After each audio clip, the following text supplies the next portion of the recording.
Are the San Francisco 49ers about to make a major change to the starting lineup and start a recently acquired player in NFL free agency to protect Brock Purdy along the offensive line? I'm Chase Senior. You're watching the San Francisco 49ers Report by Chat Sports. Appreciate all of you for making today's show a part of your day. And also on the show, I got creative this morning. I completely nerded out. I'm sitting on my porch. I'm drinking some coffee. I'm listening to the birds chirp. The sun is coming up because I woke up early because I was ready to get after it. Beautiful blue skies. And the creative part of my brain was working. So I put together 10 different offensive line combinations that the Niners could go with in 2024. Stay tuned to find out what those combinations are and which one the best is for San Francisco going into this upcoming season. First, we continue to do our May sub-battle between two rival channels inside the walls of Chat Sports and two fierce rivals inside the NFC West. Seattle Seahawks today, the 49ers Report. Now, over the last couple of days, we have been able to pick up some ground. Seahawks today, though, still with the lead. 377 subscribers picked up this month. The 49ers Report, 253. I think that we can overtake Seattle. I mean, come on now. The Niners have dominated the Seahawks in recent memory. Let's continue to do that in the NFL, but also here at Chat Sports. As for that major lineup change that could be on the horizon, I'm excited to talk about this today because the real ones know that I've been asking for this Niners team to improve their offensive line at right tackle. They've continued to ignore that position, but could they upgrade it a little bit? Could the Niners plan on benching Colton McKivitz and starting the recently signed Chris Hubbard, who San Francisco picked up in free agency earlier this week? Here is why it could happen. Hubbard played really solid in 2023 for the Tennessee Titans. He was put on IR later in the year, but he's fully recovered from a triceps injury. It's a common injury for offensive linemen given how they use their upper body and their arms. And it's unfortunate.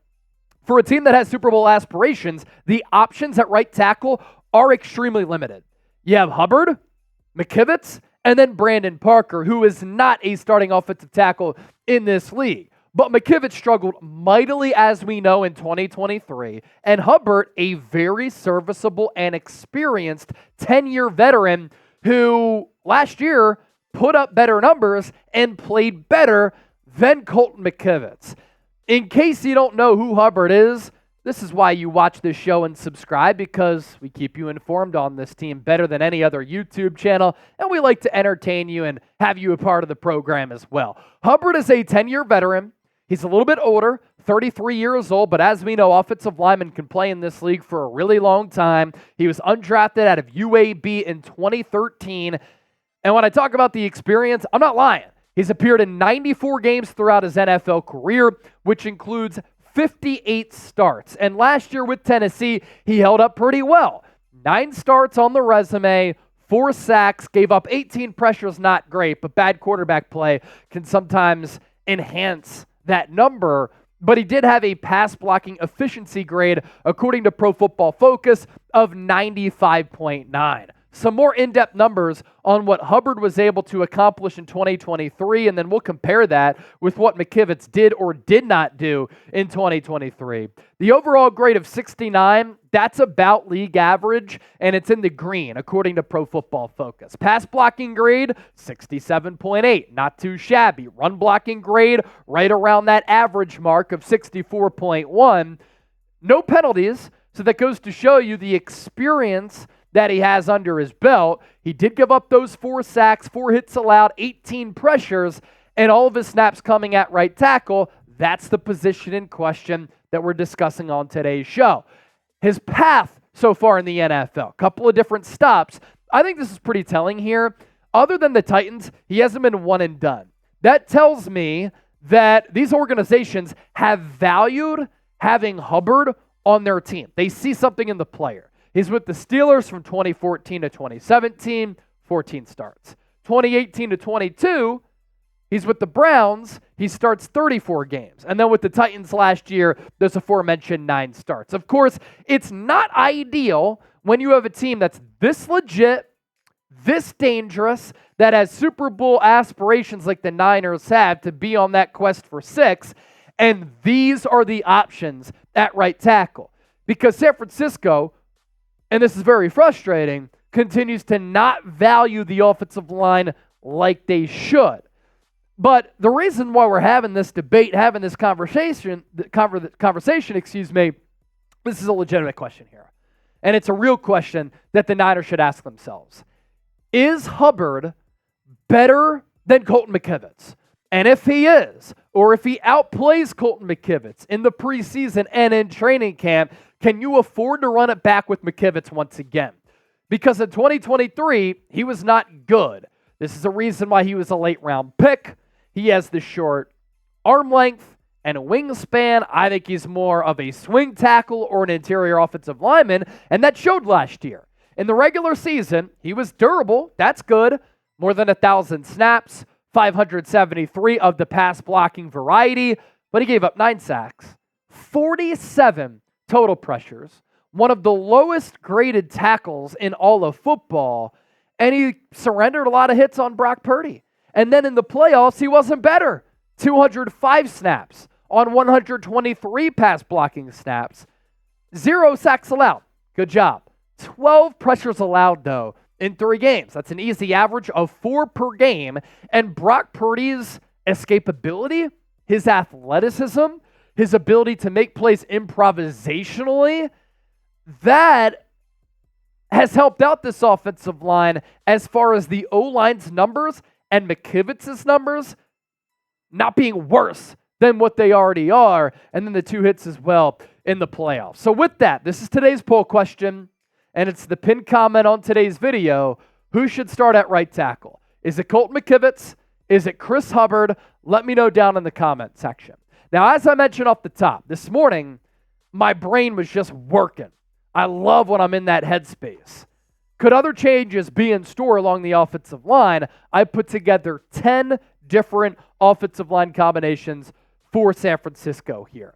First, let's get to our sponsor for today's show. Who is this handsome man here to my right? And what type of shorts is he wearing?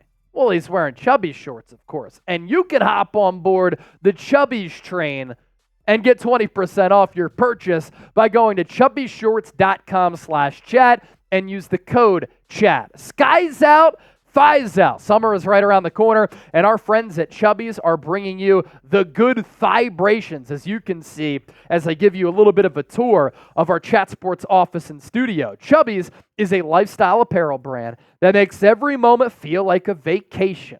They say fashion is an expression of one's character, so why not let the world know you're down for a good time? Chubbies offers a variety of high-quality men's apparel, from super stretchy shorts and swim trunks in 3 short inseam lengths to pants, polos, button-down shirts for when you need to hit up your favorite weekend brunch spot, get some drinks, spend some time with the family, poolside, lakeside, beachside, whatever. Embrace the spirit of endless summer with Chubbies, the ultimate destination for bold and vibrant and outrageously comfortable clothing. Got your new swimsuit lined up? If not, check out Chubbies. And listen up, everybody, especially my fellas out there, but if you're a lady looking to rock some of this gear, or get your man something nice, for a limited time only, Chubbies is giving our listeners and our viewers 20% off your order if you use our exclusive code CHAT at chubbiesshorts.com/chat. I love the shorts. I have some swim trunks. I have a button-up shirt. It's great gear, and you can save with it 20% off your purchase, chubbiesshorts.com/chat. So there are multiple different offensive line combinations that the Niners can go with, and there are even more than the 10 that I'm about to break down here on the show if you want to experiment with Dominic Pooney at right tackle or Spencer Burford at right tackle. Offensive line combination number 1 is the one that the Niners ended the season with in the Super Bowl until John Feliciano got hurt, of course, and that's Trent Williams, Aaron Banks, Jake Brendel, John Feliciano, and Colton McKivitz. If you want that offensive line continuity, you could go with that number 1 combination. Offensive line combination number 2, a little bit of a switch up here, It is Trent Williams, Aaron Banks, Jake Brendel at left tackle, left guard, and center. If you're high on the potential of Spencer Burford because he's still in his early 20s, you could start him at right guard and then Colton McKivitz at right tackle, but Feliciano, one of the highest graded guards in the NFL last year. Offensive line combination number 3 features the third-round pick out of Kansas, Dominic Pooney, at right guard. During rookie minicamp, he displayed athleticism, quickness, physicality. A nasty streak was on display on the tape at Kansas last year. Didn't give up a sack last year at Kansas. While playing left tackle, you go with him at right guard, and then the other starters are the same in Trent Williams, Aaron Banks, Jake Brendel, and Colton McKivitz. This is where some of the changes start to take hold. I kind of like this offensive line combination number 4, where you go with Trent Williams at left tackle, Aaron Banks at left guard, John Feliciano at center, Dominic Pooney at right guard, and then the newly acquired Chris Hubbard at right tackle. Why not just experiment with it if you want to go with Colton McKivitz at right tackle and John Feliciano at center? I'll experiment with that because Feliciano has experience playing center, and he could be better than Jake Brendel. Offensive line combination number 5. More changes here where the left side of the offensive line is not a problem. It's going to remain intact for San Francisco with Trent Williams and Aaron Banks manning that left side. We put Jake Brendel back at center, but now John Feliciano mans right guard, and then Chris Hubbard takes over for Colton McKivitz at right tackle. Offensive line combination number 6. It's a little bit risky here because you would be starting 2 rookies, but Drake Nugent got off to rave reviews at rookie minicamp. So you go Trent Williams, Aaron Banks, Drake Nugent, who started every game for Michigan last year, first team all Big Ten. He's got a streak of nastiness. He's athletic, didn't have a lot of losses on tape. You still go with Dominic Pooney at right guard, and then Colton McKivitz is your right tackle. Offensive line combination number 7 replaces McKivitz with Chris Hubbard, but then you continue to move forward with Drake Nugent and Dominic Pooney. Again, it's 2 rookies starting there. Offensive line combination number 8. Jarrett Kingston, like Dominic Pooney, did not give up a sack last year, but has shorter arms. Some people believe that he's an interior offensive lineman and could be the future center for this team. If he has a good training camp and plays well at center, and he's better than Nugent, better than Jake Brendel, I think he has more upside, of course, than Brendel. Do you start Kingston at a USC at center with Pooney at right guard and Chris Hubbard at right tackle? Offensive line combination number 9. Jarrett Kingston, Dominic Pooney at center and right guard, and then Colton McKivitz there at right tackle.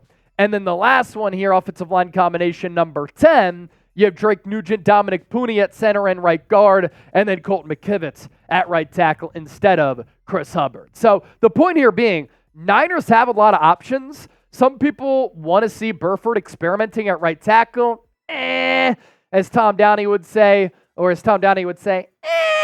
kind of how he says it on the Cowboys report.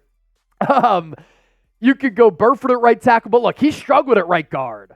Right? So I don't think he's going to be a right tackle at the NFL level. And if you want to go Dominic Pooney at right tackle, he has shorter arms and played the majority of his college career at left tackle. But which offensive line combination do you like? Let me know down in the comment section here. I kind of like number 4. That's the one that I'm going with. And if you want to shoot me a follow on X and Instagram, you can find me there at Chase_Senior. My short form content has been popping. So I look forward to seeing you and hearing from you.